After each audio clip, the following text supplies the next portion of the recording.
Hello everyone, আবার নতুন একটা ব্লগে তোমাদেরকে স্বাগত জানাই। তো এই টাইমটাতে হচ্ছে আমরা গেছিলাম দুজনে মিলে মাম্পাকে নিয়ে, মানে ইভানকে নিয়ে ন্যাড়া করাতে। ওই টাইমটাতে মানে এত গরম পড়েছিল যে ওর মানে মাথা ঘেমে ঘেমে খুব কষ্ট হচ্ছিল, যেহেতু ঝাঁকড়া ঝাঁকড়া চুল। তো সেই দিনকে হচ্ছে ওর পুরো চুল ন্যাড়া করে দেওয়া হয়েছিল। তো আজকের আমার এই ব্লগটা হচ্ছে স্পেশাল একটা রেসিপি ব্লগ। এদিনকে আমি মাটন রান্না করেছিলাম, একটা ভীষণ ইজি পাতলা মাটনের ঝোল করেছিলাম। ওটা খেয়ে বাড়ির সবাই ভীষণ ভালো লেগেছিলো। তো আমার মনে হলো যে চলো তোমাদের সাথেও শেয়ার করি।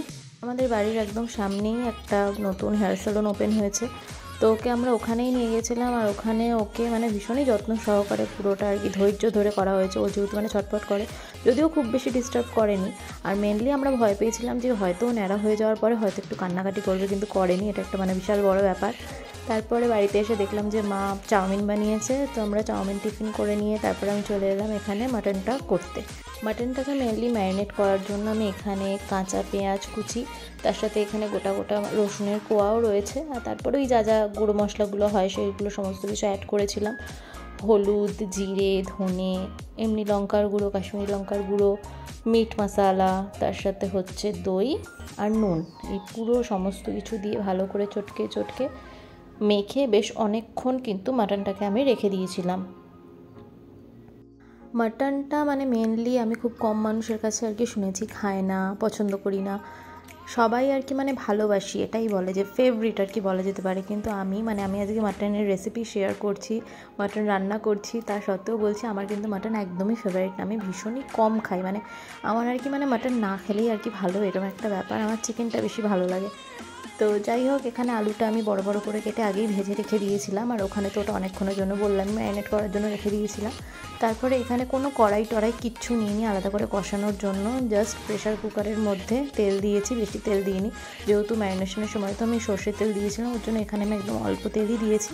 তার মধ্যে হচ্ছে গোটা যা যা গরম মশলা হয়, এলাচ, তেজপাতা, লবঙ্গ, জিরে, আর তারপরে এখানে একটুখানি চিনি দিয়েছি। এটা আমার মা বলে যে সরষের তেলের মধ্যে আর কি এরকম চিনি দিলে কালারটা রান্নার খুব ভালো আসে। তো ওটা একটু ক্যারামেলাইজ হয়ে যাওয়ার পরেই আর একটুখানি আমার এক্সট্রা পেঁয়াজ কুচি ছিল, যেটা আমি তখন ম্যারিনেটের সময় দিইনি, ওটা দিয়ে জাস্ট একটুখানি হালকা একটুখানি আর কি ভাজা ভাজা মতন করে নিয়েছিলাম। আর একটুখানি ভাজা ভাজা মতন হয়ে যাওয়ার পরেই আমি গোটা গোটা করে টমেটো কেটে রেখেছিলাম, ওই টমেটোগুলোকে অ্যাড করে দিয়েছিলাম। নিয়ে এবার জাস্ট একটুখানি হালকা একটুখানি নাড়াচাড়া করব। খুব বেশি ভাজবো বা সেরকম কোনো ব্যাপার নেই, জাস্ট হালকা একটুখানি নাড়াচাড়া করেই ম্যারিনেট করা যে মাটনটা ছিল সেটাকে অ্যাড করে দেবো। জাস্ট একটুখানি নাড়াচাড়া করব, করেই জল দিয়ে দেবো। আর আমি এর মধ্যে এটাকে খুব বেশি না কষাবো না, তার কারণ হচ্ছে যেহেতু পাতলা ঝোল করব।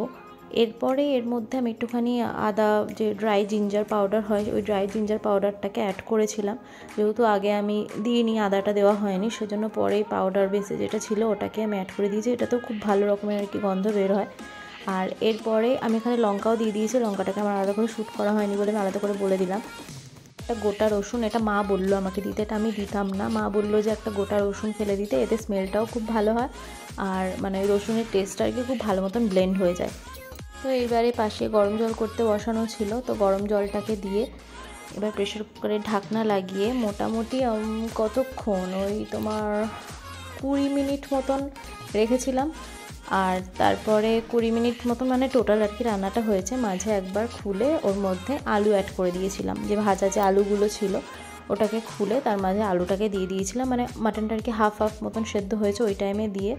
আবার মোটামুটি ওই 10 মিনিট মতন, 3-4টে সিটি মতন আরও এক্সট্রা পড়েছিল। তারপরে মাটনটা আমার পুরো রেডি হয়ে গেছিলো।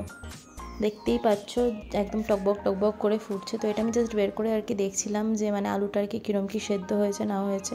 তো তারপরে দেখলাম যে না, পুরোটাই মানে আলুগুলো আর কি খুব ভালো মতন সেদ্ধ হয়ে গেছে। তারপর আমি এর মধ্যে অল্প একটুখানি ঘি আর একটুখানি গরম মশলা দিয়ে কমপ্লিট করলাম।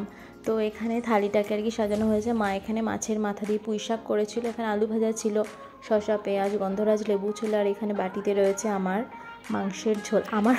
আমার মাংসের ঝোল মানে হচ্ছে আমার কড়া মাটনের ঝোল আর কি, পাতলা ঝোল। তো খুব সুন্দর করে সাজানোর জন্য দেখতে খুব ভালো লাগছিল। আর সিরিয়াসলি ঝোলটার টেস্টটা কিন্তু ভালোই হয়েছিল, কারণ আমি মাটন ভালোবাসি না, তার সত্ত্বেও আর কি বলছি, আমি রান্না করেছি বলে বলছি না, বাট মানে বাড়ির সবাই আর কি বলছিল যে টেস্টটা কিন্তু পাতলা ঝোলের জন্য খুব ভালো লাগছিলো খেতে।